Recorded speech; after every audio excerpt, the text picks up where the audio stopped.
Welcome, and forgive everything that's wrong with this video in advance. I wasn't planning on making a video today, and nor was my next video going to be on this subject, but here I am.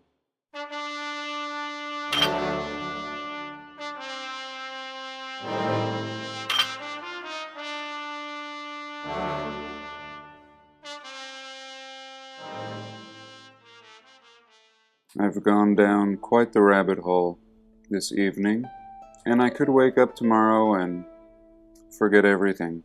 So I thought I'd lay it down on a video and share it with you all, for better or for worse. So here is this mining channel, as seen here, abandoned and forgotten places.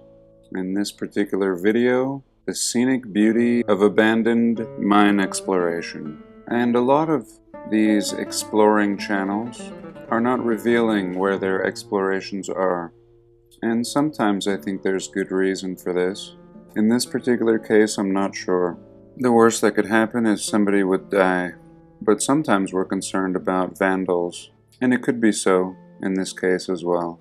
And naturally, this being a mining video, we're just going to pose some questions about mining. And we're just going to go through this video. Real crude. So these guys start out in, really what I can tell is Nevada. I suppose this could be somewhere in Utah or somewhere in the southwest, but really looking like Nevada to me. Besides that, I'm not sure. And apparently this is a channel that does just this. Goes out and seeks and explores abandoned mines. So here we are at the get-go. And here you can tell why I feel like it's Nevada. Typical for Nevada. Miles and miles and miles of mountains and deserts with almost nothing growing on them. Just amazing. Really seeming like the middle of nowhere in most parts of the state. And here's actually the site we're going to explore. The site that this guy has found. And of course I was looking at this, looking for signs of ancient buildings. And at first was almost positive that this is what we were seeing. And by now, I'm sure many of you are beginning to recognize this phenomenon, beginning to see piles of dirt or mounds or geological seeming sculptures and realizing that these are melted buildings. And here, this channel, just by chance, I don't know how I ended up on this video, but it was good. Nice music too. And he's just taking a little drive in California, it seems. Dangerously pointing his camera up at the cliffside while driving. I understand, I do this all the time. And the whole coast, and what would seem like the old cliff face, really seeming like the old building face, pillars and different levels, turned into dirt. A civilization turned to mud. And a great little video, a couple minutes long, made me want to take a little trip to the coast. But getting back to Nevada and looking at these old mines, my first thought was buildings, or man or not man-made creations. Structures that have collapsed and simply inner passageways remaining. Where was I?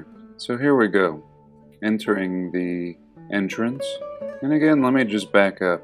No need to jump right into this so quickly. It's no surprise and no mystery in our narrative how most mining took place.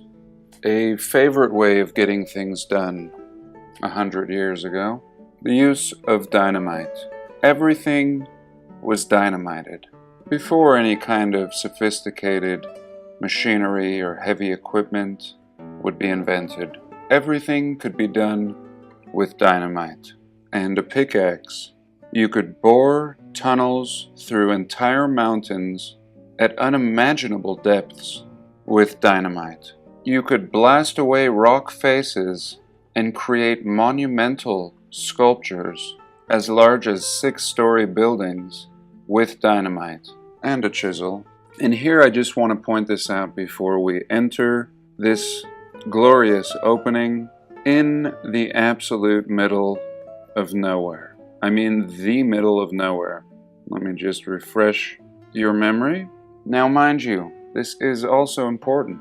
These people came out here 100+ years ago with a horse and wagon, loads of dynamite, some pickaxes, and mined for gold. Now, there's no water out here, and the soil isn't good to grow.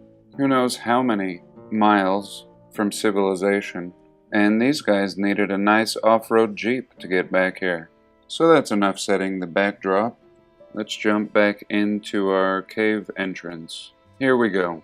Right from the get-go, we can imagine day one, according to the narrative. Maybe a little crack here, and a little bit of quartz. And these men decide, okay, we're going in. So maybe somehow they drill. Again, there's no power, there's no nothing.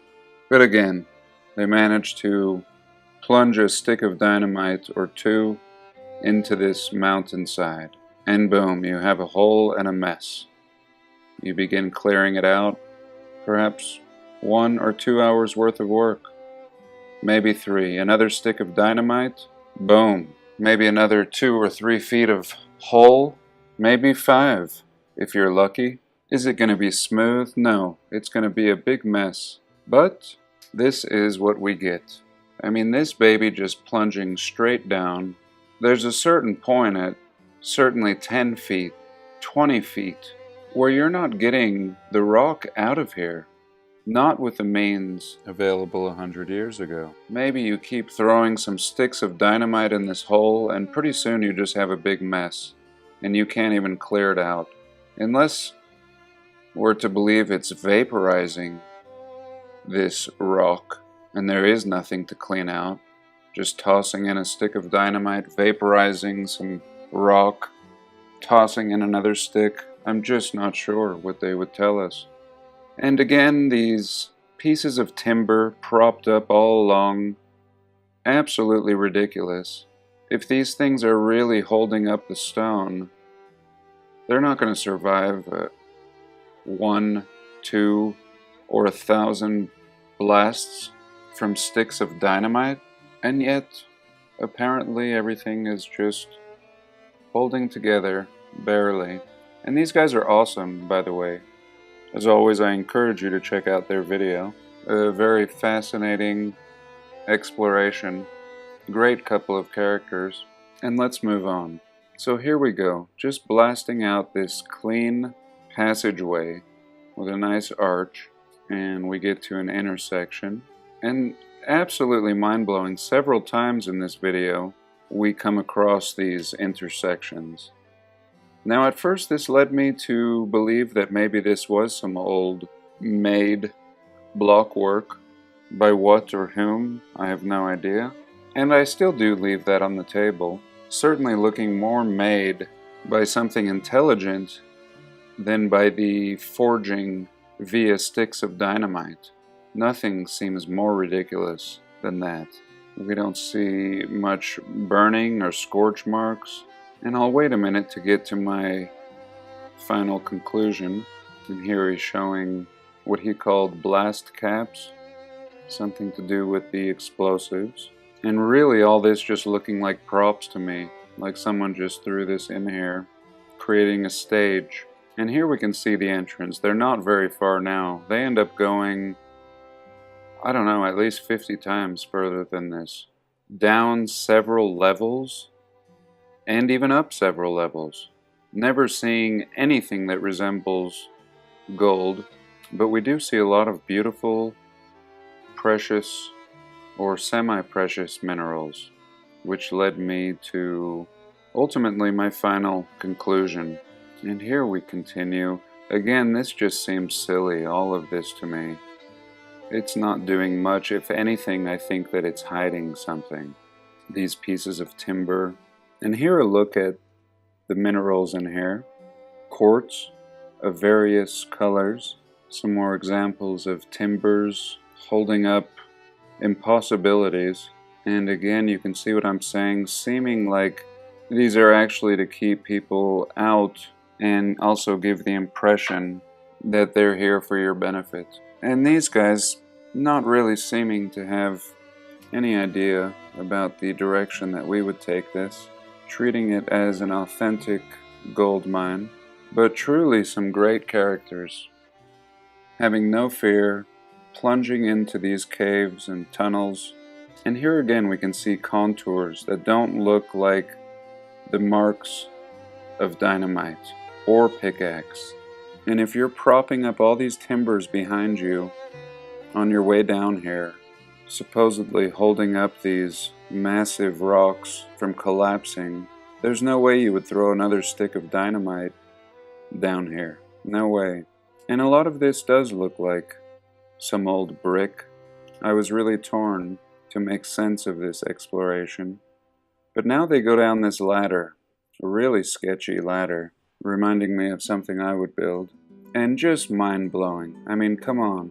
You're so deep and you continue going down. Again, how are you removing the rock? If you need a ladder to get down here, how are you blasting this area out and clearing out the rock?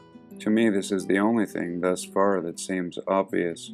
Again, a look at the semi-precious stones, but not a morsel of gold, and barely any rubble. Again, there would be so much rubble. And I wonder what you all are thinking. And here's some strange deposit within this wall. And here again, I mean, passageways that they couldn't even access. And yet they continue and continue. And let me just jump back to this mountain again, just to remind you of where we are. So all these tunnels are bored into this mountain, like a maze. And again, just this alone lends to the idea that this could be the remains of a massive, massive building from long before our time, especially if it's filled with passageways. But it also lends to the idea of potentially being something else. Now this ladder really caught my attention. Again, somebody was blasting downwards, somehow removed all of the rubble so they could continue blasting downwards, and then built this dinky little ladder. Now this ladder really catches my attention. And why does it catch my attention? Is because I've built a ladder just like this. A real piece of junk. I built one for my cat. I have a little window up high with a ladder so she can freely go in and out.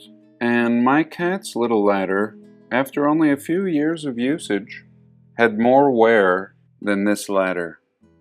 In this mine that would have been used by, I would imagine, pretty strong and rugged miners, and yet this ladder shows almost zero wear. My cat's ladder has grooves worn out. Again, after only a few years, it began showing more usage than this ladder, leading me to the idea that this is actually a prop or something used by the Smithsonian or a similar organization in order to clear this system out of any valuables or things that would reveal any falsities in our narrative. And here getting to a point where we see signs of melting for whatever the reason. And I have felt the rocks in Nevada everywhere where we see these cooked out deserts, and the rock has been hit so hard by a heat that it has turned into almost a sharp glass, feeling like little razors to the touch. So much so my dog doesn't like walking on Nevada mountains. And how did all this begin? How did I end up in a cave in Nevada today? Somebody shared this video with me. What is going on at the Richfield, Utah airport? And it was a very interesting video. Richfield, Utah being a small town of about 5,000 people, and they have a massive runway, airport runway that is. And recently somebody called into this guy's show or sent him an email and told him that all sorts of private jets were flying into the Richfield airport, one after another. And this is very unusual for this community. And this would have been interesting enough, but pretty soon it tied into underground tunnels that lead from Richfield to Bluffdale, Utah, and even into Colorado. Tunnel systems found all throughout the West.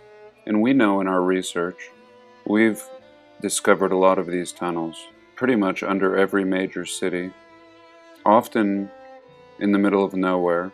I recently have been exploring a tunnel system in my neck of the woods, and it's only safe to assume that all these tunnel systems connect all throughout our realm, and maybe are some of the oldest infrastructure in our realm. And I really would love to take you into this rabbit hole in Richfield, Utah, but I think, running short on time, we'll just end with this random little video I found while researching different things in Richfield. And this guy pulls off of the highway to film this anomalous thunderstorm. And why does an anomalous stream pour down like a waterfall coming out of the clouds in this one particular spot? And not only is it spouting water out, but shooting bolts of lightning in this same central point. And what is going on? What is this anomaly? Is this just how weather naturally behaves? Or is something under the ground attracting this storm? Or finally, could it be something like what Martin has been talking about on Flat Earth British? Have the greater and darker forces in our realm, which he would call the Phoenicians, downloaded themselves into water and are actually ruling and controlling this realm in this state of being, moving freely through everything, influencing, perhaps shape-shifting? No greater vehicle could exist than that of water, if somehow one could freely move through it. And could we simply be staring at some giant entity? All questions in which I don't have the answer to. I hope in the next video we can explore the tunnels, or possible tunnels, that I explored. But for today, thank you so much for joining me, and do have a blessed day. Except for Lee, please like, comment, and subscribe.